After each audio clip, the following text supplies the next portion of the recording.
So the consent decree has been signed, and we are going to tackle some of that here on the show today. The consent decree has been signed. We saw also what happened in Chicago with the report from the DOJ coming in about the abuse that the Chicago police have foisted onto the mostly black and Latino communities in Chicago. We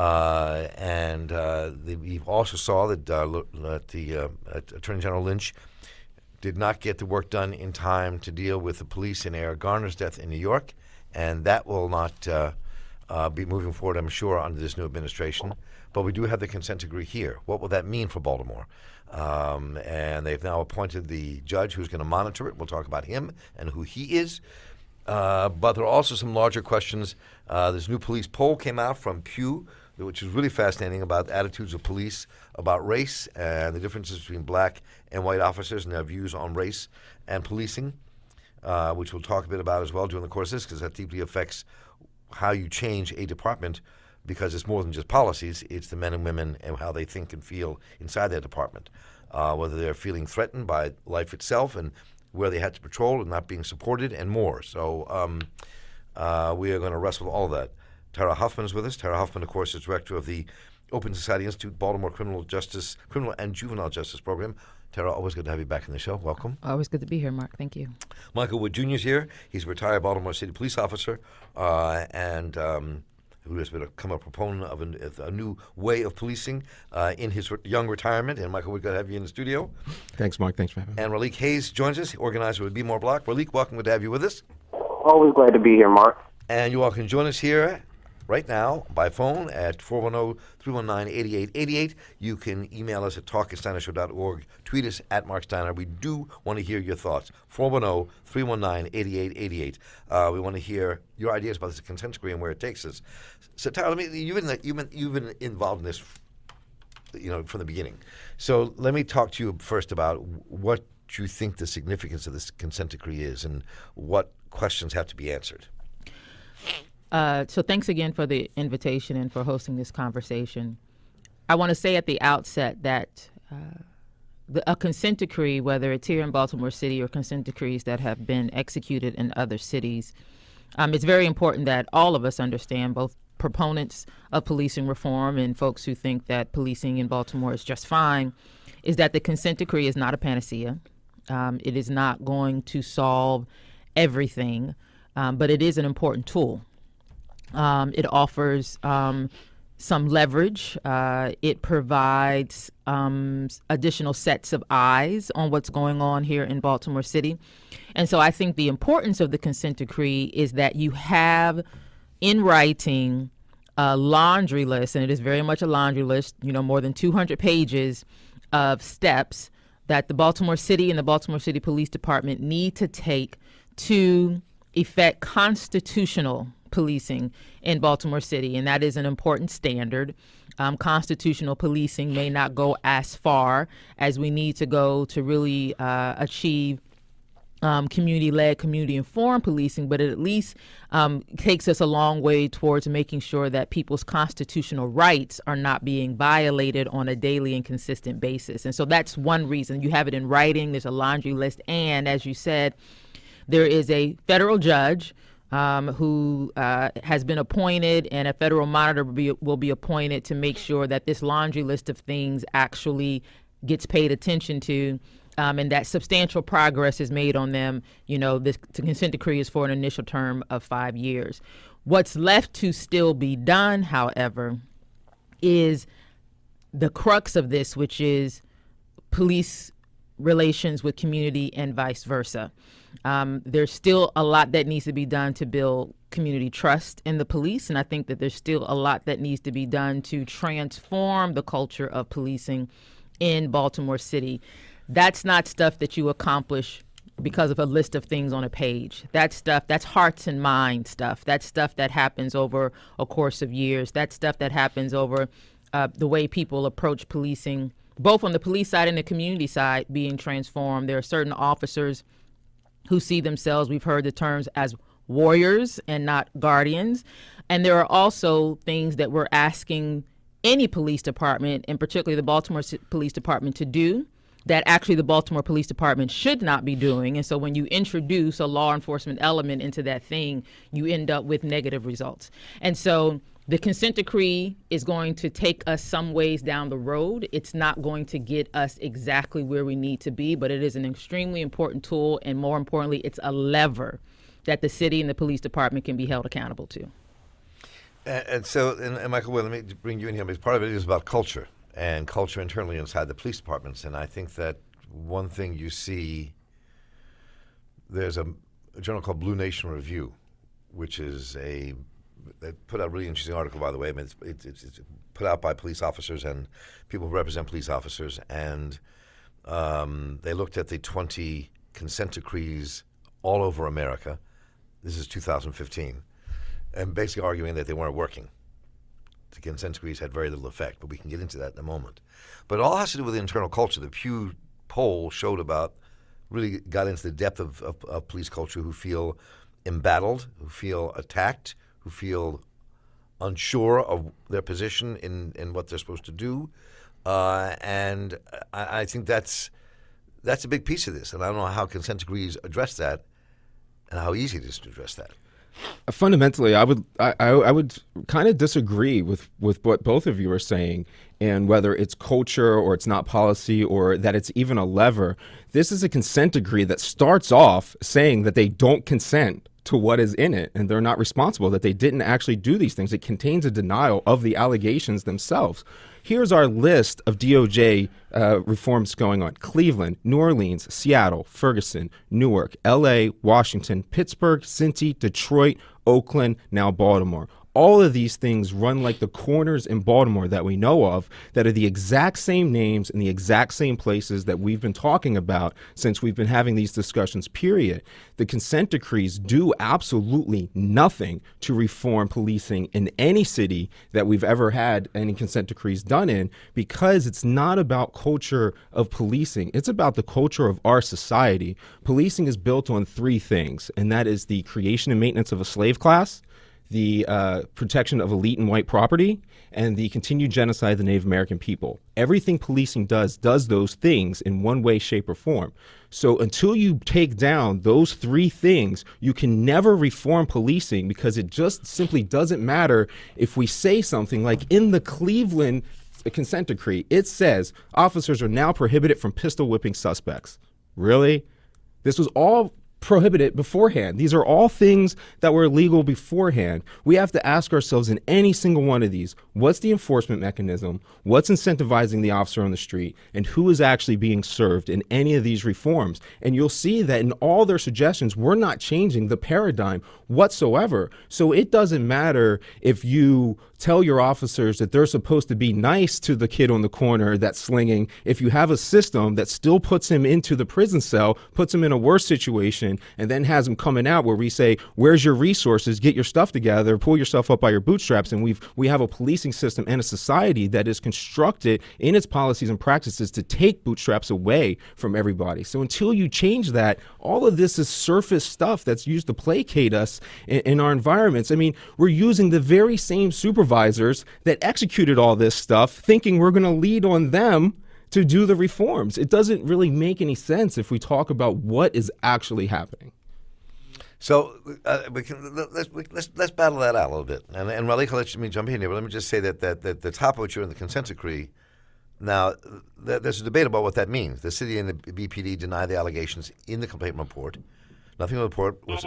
Wait 1 second. Nothing in the report was intended to be used by third parties to create liability. That's the reason. Now, you can argue what that means, but part of what it means is that was put in there so the city wouldn't be sued. Mm-hmm. That's why that was in there. If you don't have truth, reconciliation, and reparations, you cannot go forward because you have not addressed what you've done. So what I'm saying is that language is there so the city can't get sued. It only goes so far. You can't say, I'm going to admit this, but not legally.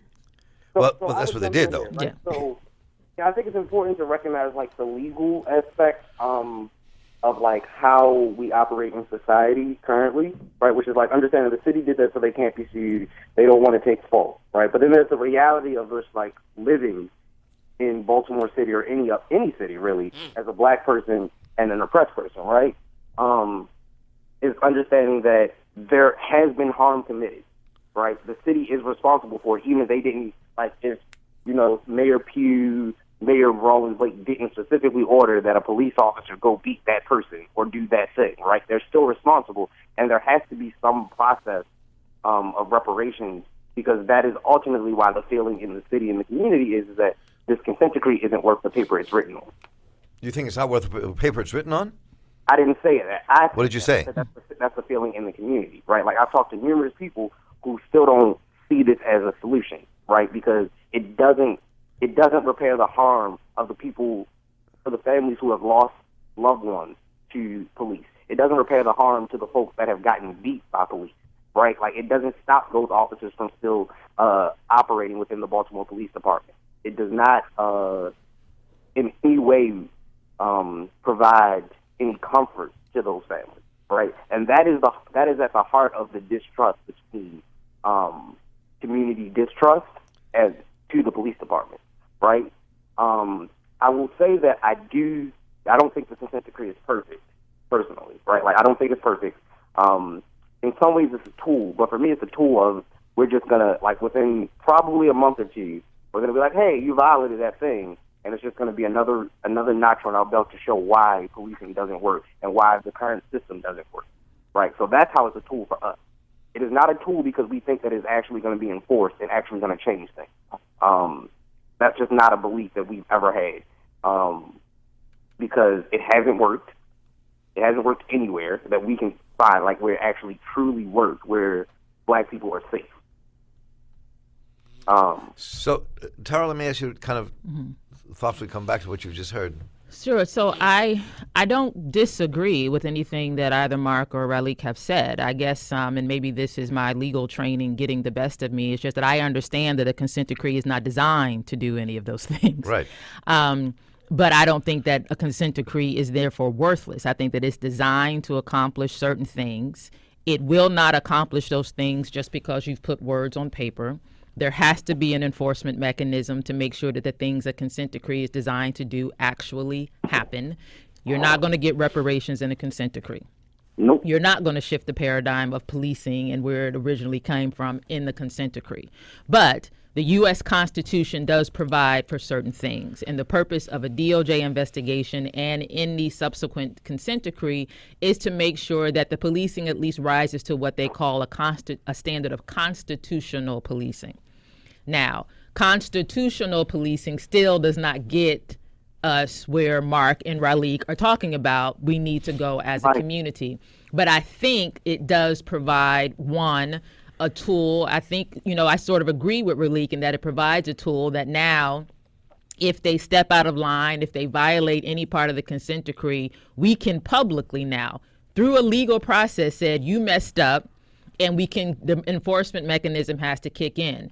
If you read through the consent decree, and it is not light reading, let me tell you, you will see that there are a number of provisions in there that now will provide some more sunshine on what the police department is doing. Now, yes, they have to gather the data as required. They have to post the data as required. But these are things, there are some things in here that is like, well, duh, that should have been happening all along. But there are other things in here that the police department was never required to do, never expected to do, and now they have to do that. And those additional things, whether it's gathering data, posting data, things of that nature, are going to be additional things for the community to be able to say, hey, you have to do that. So you need to do that, and you need to provide whatever resources. And if they fail to do that, there's a federal judge who isn't into, doesn't have, anything, to prove with the Baltimore Police Department or anything to prove with the mayor and the city council, or even anything to prove with the community, who basically says, look, this is a document in front of me. This is what I'm supposed to enforce. You're not doing A, B, and D. Do A, B, and D, or now you are subject to litigation again, because they're not subject to litigation until they violate the terms of the consent decree. Right, then I'm going to go to the phones here. Lakeisha and Tom, the first to call us up, are going to come right to your calls. Yeah, I would just like to know, I was a supervisor, commander in the Baltimore Police Department, and I don't know of anything in there that I wasn't supposed to do in 2009 when I was first promoted to a sergeant, or 2003 when I first became a police officer. I don't know of anything in there that wasn't rules that we have already had in place. And we don't have an enforcement mechanism. What we're really doing is we're bringing in appointed people, and appointed people continue to serve that fundamental root of power in the oligarchy. So right now we're going to spend more money, we're going to bring in more resources, and we're going to call in the policing experts who have set up this entire system. All along, their careers are predicated upon this system working, hiding the information that they've done the entire time all along, and no supervision is still taking any accountability for this. And we're thinking that the enforcement mechanism and what's going to pick this forward is those very same supervisors that will cover up the brutal murder of Tyrone West. Like, these are the very same people. There's no reason to believe that anything will change from this, because those things literally aren't in here that we need to do that. What you also end up saying is that all those other 20 consent decrees, that those people were complete failures and never did anything and didn't actually you do can't it. say they were complete failures. You would have to, because there's no measurable differences in any of these There's a difference cities. between a consent decree, which is a legal document negotiated between a DOJ and a community that is enforced by a federal judge, and the political act of changing the nature of how you manage a police department. They're separate things.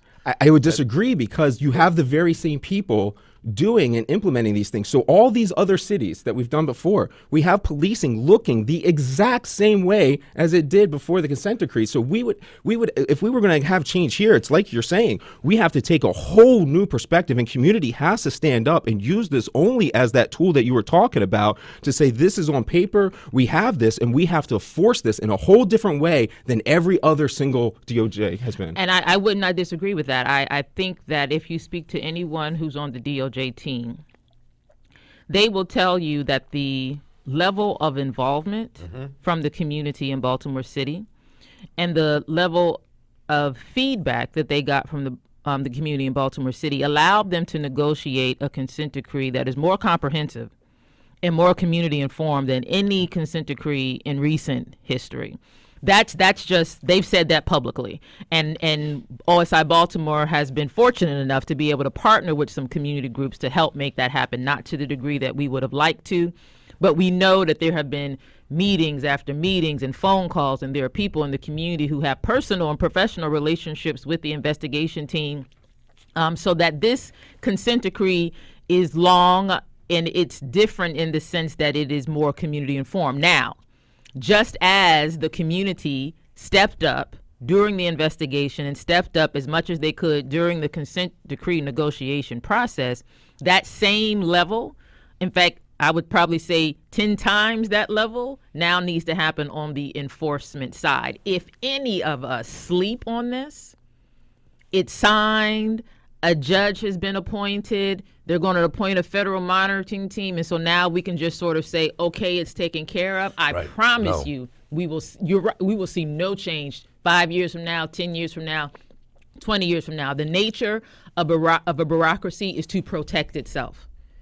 I know that for a fact. You try to change one part of the system, it morphs into something. It's like whack-a-mole, right? But the reason you still get the whack-a-mole every once in a while is because you stay diligent. And so I'm not saying that this is something that because it's on paper and because it's been signed, and even after an order is issued, that everything is well. It is not well. This is just the beginning, and this is a tool that can be used to bring about the kind of policing that we want in Baltimore City. I think it is an important tool. I do not think it is the only tool. And I am totally fine with some people in the community saying, yeah, this is not our strategy. We have a whole nother strategy, as long as there are some people in the community who understand this is the strategy and are willing to put in some energy while other energy is going into other strategies, because you're going to need more than one. Amen to that. 410-319-8888. Let's go to the phones. Lakeisha, you're on the air. Welcome.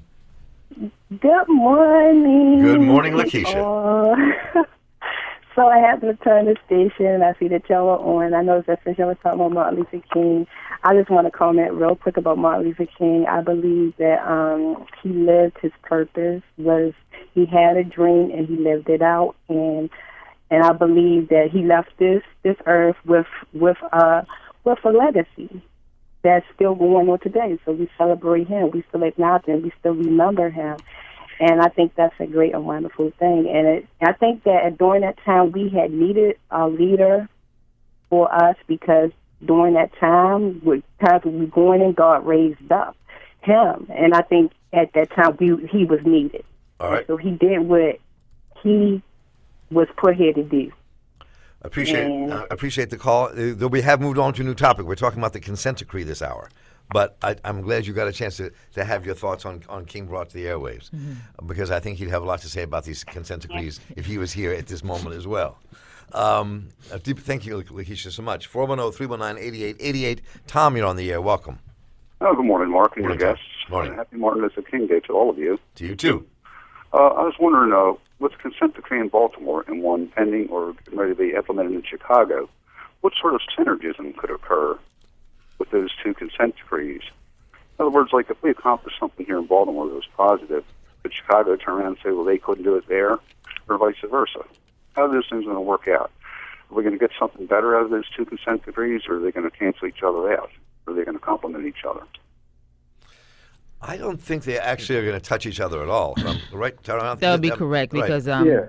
Baltimore, Separate documents. yeah, Baltimore City is its own jurisdiction. Chicago Right. is its own jurisdiction. The administration of those two police forces is totally different. And so, yes, you have the common element of the DOJ being involved with both of them, but the DOJ is not going to leverage one against the other. They're going to do what they do in Chicago. They're going to do what they do in Baltimore City. And there's not, if there were some good things going on, Baltimore City, I don't mean to laugh. If there were some good things going on, you could imagine Baltimore City reaching out to Chicago and saying, hey, I see you have a best practice there. Could you come to Baltimore and show us what you're doing? Or Chicago could reach. So there may be some sort of cross-pollination or exchange sua sponte on their own between more than one city that happens to be under consent decree. But in terms of illegally or formally, no, there will be no exchange. And one has nothing to do with the other. So, folks, we're going to take a brief break and then come right back. Stay with us and join us here at 410-319-8888 by phone. Tweet us at Marc Steiner. Email us at talk@steinershow.org. What does this consent decree mean to you? We want to hear if you think it's hogwash, if it has water. Does it mean something in terms of how we can control policing in the city? What does it mean by civilian participation in control of that policing? 410-319-8888. Stay with us. We'll be right back. Do not go away.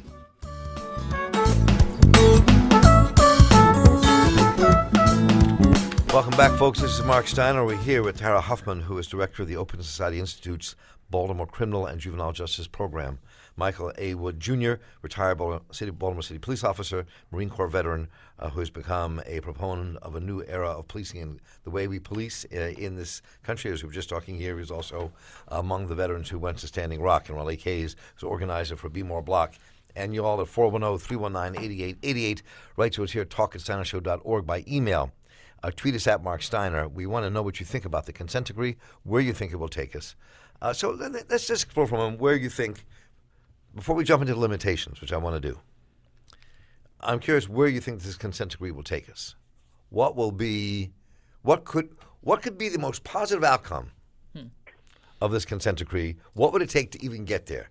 Before we talk about the political things we've talked about on the show a lot, which has to do with all the other political issues that you were raising, I think, Michael, earlier, that are part of a political struggle to change what the nature of the society and policing. But what is it we would think would be a success? Mm-hmm. What do we have to keep a lookout for? Ralik? For me, that would be this decree convinces folks who we haven't been able to convince to move that policing and the way we view public safety and structural racism in this country needs to change, and it brings more people into the fold. And then B, it allows us to fire a whole bunch of Baltimore City police officers. You said fire. Mm-hmm. Well, that's not in the consent decree. That's not going to happen inside this consent decree. Well, no, but I think it'll allow if for infractions, based on the way the enforcement is supposed to happen, theoretically, an officer should get reprimanded, and hopefully, we'd be able to recommend firing with the Civilian Review Board and the Oversight Committee of the Civilian Review Board that will review it and hopefully give it more power. Well, so This is, of course, this is a best case scenario situation. I'm kind of dreaming here, but I can hope. what's in the consent decree about civilian review boards and civilians being on the disciplinary boards? So those are two different things. One, the consent decree establishes a five-member civilian review authority, who is not over the police department. However, that authority is really over the civilian review board, and their job is to look at the way civilian review and accountability outside of the police department happens right now in Baltimore City, identify places where that needs to change, and then recommend changes. They are also empowered to review current policies and practices and recommend new policies or reform policies and practices. The other mechanism is that there is language in there, and it's, language that, again, just reinforces that, the consent decree is not the end all and the be all, because there's language in there that does say that on the police trial boards, there shall be 2 civilians with voting power, but then there's a comma, and it says, as permitted by law, which means the consent decree does not have the DOJ does not have the authority to say, Baltimore, you must put civilians on your trial boards. That's something that has to happen at state legislation. But if that state legislation gets passed, then the consent decree kicks in and says, okay, now those 2 civilians on your trial board have to be there and they have to have voting power. And So, so I actually had a question about that. Yes. What happens when the consent decree comes in conflict with the FOP contract, which, as we know, that's what we're talking about. as far as I Right. understand, the new one hasn't been signed yet, but the last one forbid that exact thing. Well, so if I'm the mayor, I shouldn't say that. This provides the mayor, because we have a mayor and she's going to be wonderful. This provides the mayor with an additional tool to go to the negotiating table with, to say, look, we are already on the cusp of being in violation with this thing, and the order hasn't even been down yet, because there's legislation at the state level that says those folks can be on the trial boards as long as the local is okay with it. We know that the FOP doesn't want it, and currently in contract that's not allowed, but the contract is being negotiated, and so this is another chit, I think, for the administration to use to make sure that those civilians actually get that contract, because I don't know, actually, and maybe there's a legal scholar out there who can let me know. I don't know what happens if the contract and the consent decree say 2 different things. And so because the trial board internally, Michael, it is that's where the police are have an internal trial. They can either be exonerated or thrown off the force. Right. So the big problem with it is that we have right now what is allowed is appointed individuals. Appointed people are absolutely no different than the police commissioner or anybody else that's serving at the will of the mayor. We take this power away from the mayor, and we don't hold the mayors accountable for this. The mayor has appointed the police commissioner. So what I do is I advocate for moving your concept of civilian authority all the way up to the top, where it's not the executive wing, the enforcement wing of the mayor. It's actually led by the people, because what you are continuing to be told is how you will be policed. We will not get any progress until we ask you what you want your police department to do to serve you. Until we get to that point, all of our reforms are for naught. So what I hope is this really goes to is continuing the education and push to put civilian authority in charge. There is no reason why a police department is an enforcement mechanism for 4-year goals of a mayor trying to achieve higher political office. That's literally what it is. This is an enforcement tool of the oligarchy. So until we make it an enforcement tool of the people, you're not getting anywhere. Well, I mean, I would agree and disagree. I mean, I think that to say you're not getting anywhere, I think it's a stretch. To say that you have no evidence that it would lead anywhere, because the history of this country shows that until we do that, we're not going anywhere. Right. I know the history of this country pretty well and been in the struggle for a long time. So and what I'm saying is that this is without this DOJ consent decree, we would have lost a tool in the battle to push it forward from the outside and the inside. And I think that's the battle from the outside is what you're talking about, which has to happen, which has to be civilian control of the police, which has not happened. And I think that's really critical to have happen. And we raised the issue in here last week. Who gets appointed to that trial board and who does the appointing? I have that. How does answer. that person get This there? is my research. Right? I'm a police scientist. This is all I do. You know what I'm So, saying? But as far as I understand, the appointing to the trial board is done by the commission. And it doesn't Right. have anything restricting retired police officers, which would technically be civilians, from serving, from my understanding. Right, and Ralik and I, we've talked about this before, and I got this answer from Dwayne Davis on how you actually construct a board like this. It was his idea that you do it like a jury pool, where you have people that are educated, they're in voluntary service, and they come in and serve for a few years to guide the police department forward with a police panel. What we end up doing is saying, I don't want to trust a community of our citizens. Instead, I'm going to trust Kevin Davis. That doesn't make any sense. No, we would agree with that. No, if I think it's we all gonna agree with be- that. Yeah, We all if agree with if- that. If you're Yeah. going to have civilian voting members, and they do truly have to be civilians, and I like the idea of doing it like a jury pool as opposed to, appointing someone and then they just appointing two people and they sit there for too long. even I actually think this is an election would be- opportunity to act as a not just an enforcement mechanism, but if you want the community to learn more about policing and how policing occurs, you actually want that to be sort of a rotating seat, so you have more and more members of the community who get an opportunity to participate at that level. So let me go right to you here, Ralik. But a lot of people are calling in. I want to get to the phone calls and to hear what they have to say. And I think that this is what I'm saying here is I think this is the place where we're in the middle of the General Assembly session, where stuff can change. Stuff can change, yes. Law Enforcement Officers Bill of Rights. B, the mayor's in the middle of negotiations with the FOP. That's where the community has to push on what the people want to see in this agreement with the FOP, which is a more civilian-led review board and trial board that is democratic participation. But that's part of the struggle that has to happen. Yeah. That is built all around this, I think. What, Ralik, you were going to say what? Then we're going to hit the phones. I really do appreciate the jury floor idea as opposed to an election, because elections can be bought, as we've seen, obviously. And so I really do like the idea of an impartial mechanism that allows civilians, like true citizens of this city, control over the police. And then I would also like to add on that there are also, and we're going to talk about this later, I think you said, there are some limitations and criticisms I have of the actual consent decree. Yes. Well, let's get into that in a moment. But let me go to the phones first. So 410-319-8888. Chris, you're on the air. Welcome. Hope all is well. Happy Martin Luther King Day. Same to you. My question is, how do we balance the consent decree with the need for increased or improved law enforcement?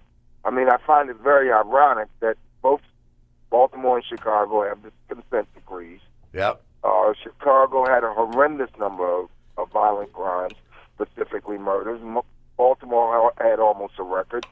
And so how do we get this balance with a city that's becoming increasingly violent or harder to live in for the regular citizen and to make it attractive, and a consent decree? It's almost like there's a push and pull. I don't know where to balance it. So, And good For morning. me, I think the first issue is, That- why do you think police should solve poverty and quality of life issues? Well, no, that's not, what he's saying is, let's deal directly with what he just said. What Chris is saying directly, we have 319 people murdered in the streets of Baltimore last year. There were 3 to 4 or 5 times that many people who were shot and wounded in this city last year. That's a battlefield. Yes. On anybody. Well, So the question is, and it's not, so, yes. But I maintain the same position I maintain always on your show, Mark, which is, why do we think about public safety in the sense of policing, right? Because why are these people committing these crimes? Like, why do people have to shoot each other, right? Like, why are these things happening? And why do we think police and policing is going to solve these issues? Because we have, the third largest force in the country? So, That all obviously right, so doesn't let me push back a little bit, Raleigh. Let me push back a little bit. I'm trying to deal with the heart of what Chris is asking us here. So, while we are battling to end the conditions and end poverty and racism in America, which is the struggle we're in, what do you do? What he's asking, the police are part of this. What do you do to ensure that 300 black lives are not lost in the streets of Baltimore? So- That's what I he's don't asking. think police are a part of it. I mean, I think most people think police are a part of it, but I think we could actually solve these issues without involving police, right? So if the mayor took some of the police's budget and funded job programs a la, Great Recession, Great Depression, and government work programs, it'd be pretty easy to stop people from doing things because they would have funds to take care of themselves and their families. I still maintain that is one of the number one reasons people sell drugs. People do things that result in crime. I Right? think And I say that because as a person who grew up poor, who lived in the hood, these are my friends we're talking about. These are people I know, people I grew up with. Right? So I'm speaking from experience. And I understand people want to be safe, and I get that, right? Like, you have every right to want to be safe. But to do that requires more than police on the corners, because police haven't stopped people from getting shot. That doesn't happen. Right? Like, somebody got shot yesterday at 5 o'clock in the afternoon in an area where I'm pretty sure there was police present. if I can just jump in here, I think that Chris's question, I appreciate his question, because I think it raises that there are many people in the community who and it is presented to us as a false choice, that you either have good policing, but then crime is running amok, or you have unconstitutional policing, but at least, there's police in the community and crimes are being solved. That's a false choice. The reason why I would submit that one of the reasons, not the reason, because I think that Ralik's point is a critical point, and I think that we need to get to a place where the community is not as dependent upon law enforcement to solve these issues, that there is a role for law enforcement. That role needs to be very clearly defined and limited, and then let the community take care of everything else. But one of the reasons you have such a high murder rate and a low clearance rate on those murders is because there's no trust between the police and the community. So you cannot have ineffective, unconstitutional, racially biased, violent policing, and somehow all of that's going to equal low murder rate, low crime rate, safe community. They're one and the same. If you improve policing and the way police do their job in response to community, you're going to see the crime rate go down, because now there will be a better partnership between the police and the community. Where right now you have communities that feel like they're under siege. They don't trust the police at all. And even if they saw what happened, they're not about to say anything about it, because they have no trust whatsoever that, one, it's going to make a difference, or two, they're not going to be retaliated against, or three, they don't like the police anyway. So we'll just do it with this street justice. Y'all go on back down to central headquarters, and we'll handle this with 2 more murders. That's going to happen, right? So it's the same thing. And so to say, because we're cracking down on unconstitutional policing, all of a sudden we have to sit back and accept that the murder rate's going to go up, that's a false choice. And we need to not believe that, and we can't let anyone feed us that line, because that's not a true thing. Michael, on the way back to the phones, go ahead. Yeah, I mean, we actually know why crime is caused. It's caused by economic conditions, lack of opportunity, and marginalization. So if we think about policing as the way we're going to control that, we are trying to solve violence with violence. Any enforcement is inherently violent on its own, and violence can only temporarily halt other violence. It will continue that escalating chain. So we have to address the social and economic conditions that get people there, just like how a Syrian terrorist, or ISIS or something, they become that way because they have no economic opportunities, ways to advance in society. So we know this. And the second thing is environmental poisoning. The lead reduction in New York is what led to the dramatic crime reduction in the 90s, and led to the violent crime reduction all through since the 70s, since we got lead out of gas. So if we control environmental poisoning and actual causations, because we are constantly focused on symptoms. So we're saying, how do we lock this guy up for committing a robbery? And like Ralik said, is we're never saying, why did this individual commit a robbery, and what things can we do to prevent them from being in a situation where they need to commit a robbery in order to survive, or they think that's the best path. And if our answer, it's like the death penalty, our answer for you killing is to kill you, it will never logically make sense, and we can never get out of that circle. Let me open the phones at 410-319-8888. Owusu, you're on the air. So, Welcome. Good morning, Mark, and good morning to your guest. This reminds me, this whole police situation in a way reminds me of the lead problems in Flint, because it was just indicative of lead problems all over the country. And it's the same with this police situation. Down here in Baton Rouge, there's Evangeline Parish, which is like a county, and they're under consent decree for locking people up for no reason, for having all kinds of laws like having to wear reflective gear at night or get locked up. So this is an endemic across the country. My question, though, is with Sessions coming in as Attorney General, assuming he'll make it because of all the Republican votes, what difference, if any, will that make? Because he's already spoken that he doesn't really believe that the consent decrees with police is viable or is something that should be done. So Tara, go ahead. Well, so that's one of the reasons why it was important that this get done before January 20th, before Trump is sworn in, and there's some sort of, things in the air that on the, day of his inauguration, he'll get a certain number of appointments in his cabinet, and Sessions may be one of them. We're not totally out of the woods yet. I just want to be very clear on that. But my understanding is that now that it's been filed with the courts and it's a joint agreement between the city and the DOJ, it's with the courts now. Right. And Sessions cannot control an appointed judge to the federal court because those judges are appointed for life. So he can't remove him. No one who's sitting as the U.S. Attorney General can touch that federal judge. Now, on the enforcement side, in addition to the federal judge, that federal judge will have at his or her disposal a monitor, a federal monitor. You can read the consent decree and see how they talk about a monitoring team. That monitoring team doesn't answer to us, the community, doesn't answer to the city, doesn't answer to DOJ. He or she or they answer to the judge. So now that it's with the court and it's with the judge, it will be very, very hard. I'm not going to say impossible. I'm not convinced of that just yet, but it will be very, very, very, very hard for any U.S. Attorney General, be it Sessions or anybody else, to undo this, which is why it was so important that we get it filed with the court before there was a change in administration. So let me jump into the phones. Come right back. 410-319-8888. Thanks for that response and the question. Cindy, you're on the air. Welcome.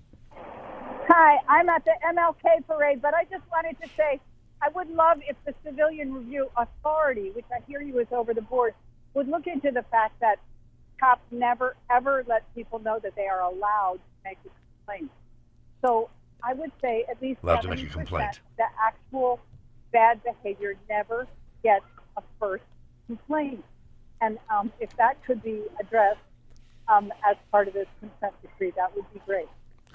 Is that in this consent decree? I don't think there's no specifics like that. Right? No. There's language, and I would have to take a minute to find it. But there's like 2 pages, I think, that talk about the steps that both the police department, it doesn't speak to the Civilian Review Board, so it's the police department have to take to make complaints, the forms, more accessible to the public.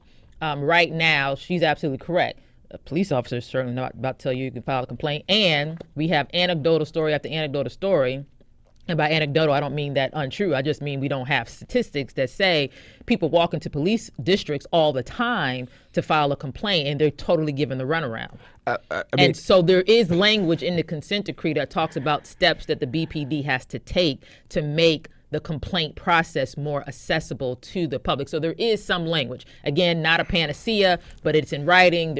Means literally A, B, C, D things that they have to do to make that process more accessible to the public. Tara, this is another one of those things that we are assuming doesn't take place, and we're projecting out there that these rules weren't in place. As I was a shift commander in the Eastern District, I handled citizen complaints every single day, and I handed out the proper information of civilian review boards and stuff like that every single day. And you know why? I didn't care.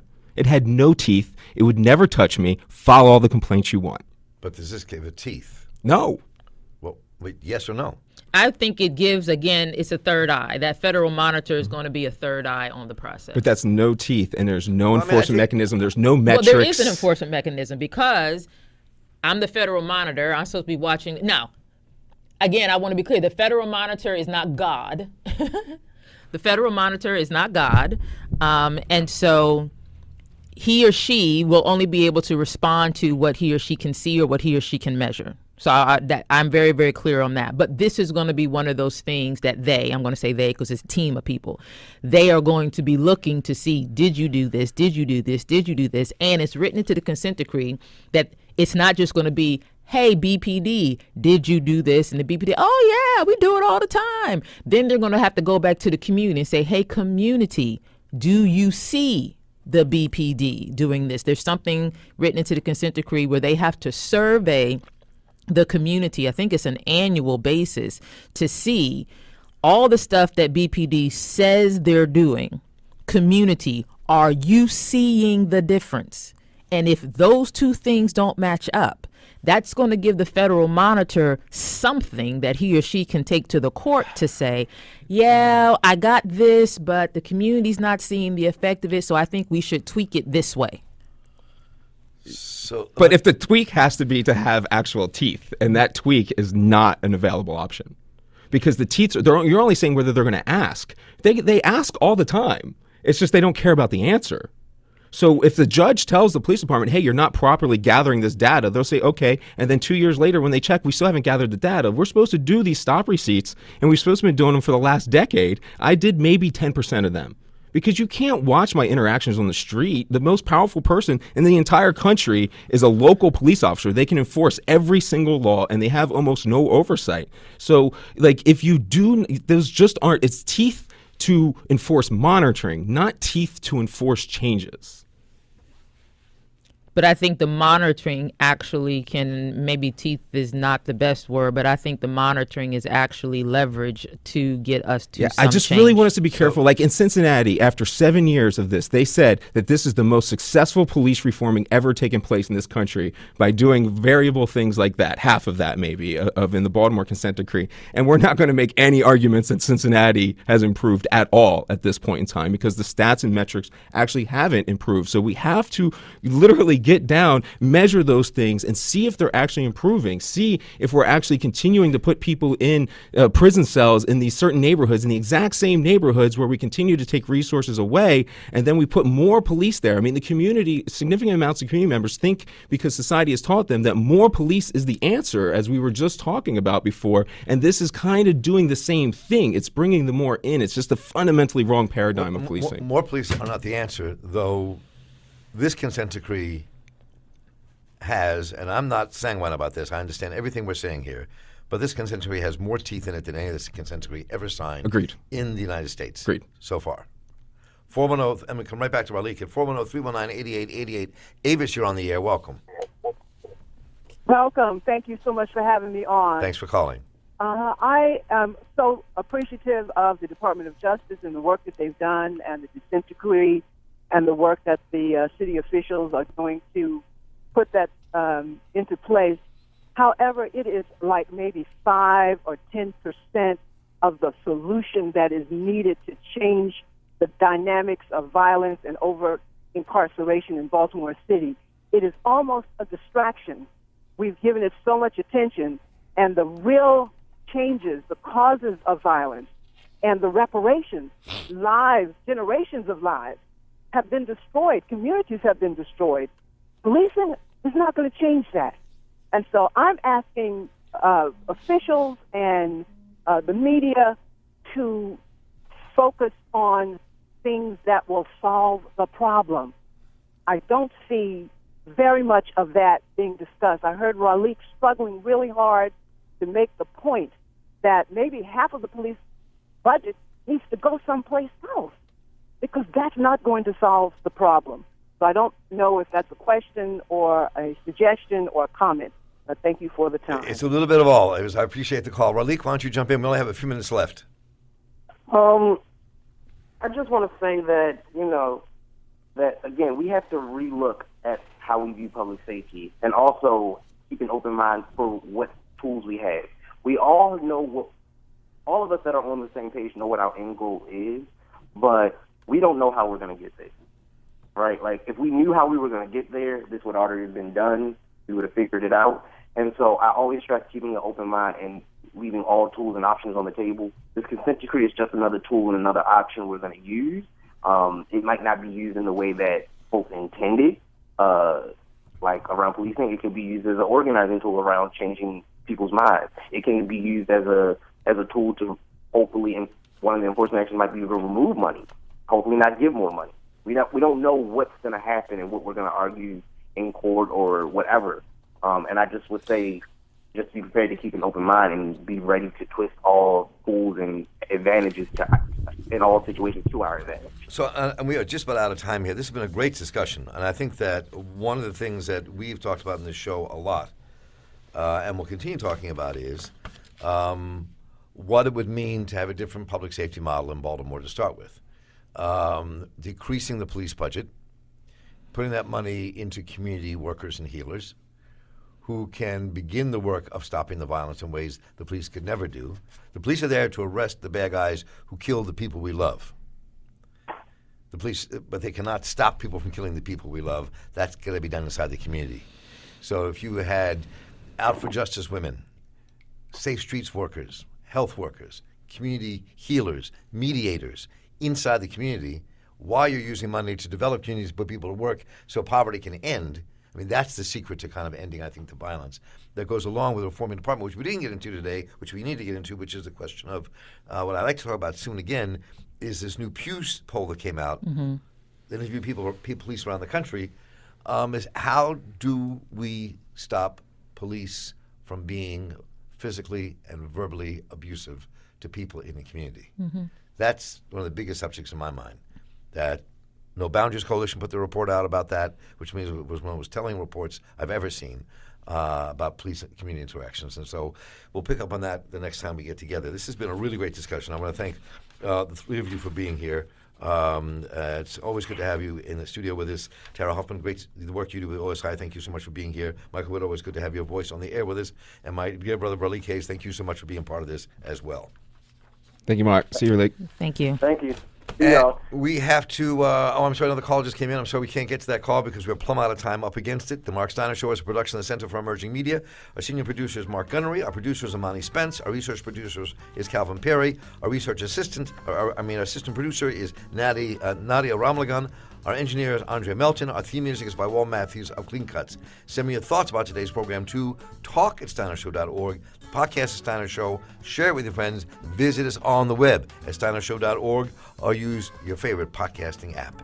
And for your source for cool jazz and more, WEAA 88.9 FM, the voice of the community. I'm Marc Steiner. Stay involved. Take care.